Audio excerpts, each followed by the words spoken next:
ألف ليلة وليلة غيرت هواي تفاصيل وبقى طعم القهوة نفسه.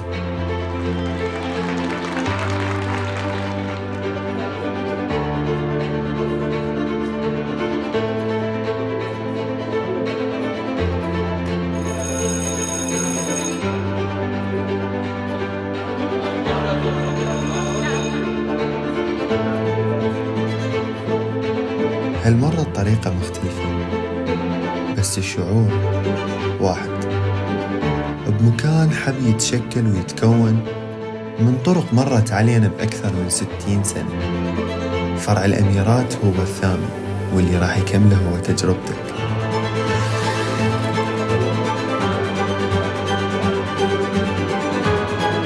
بن رضا علوان، القهوة اللي تحبها.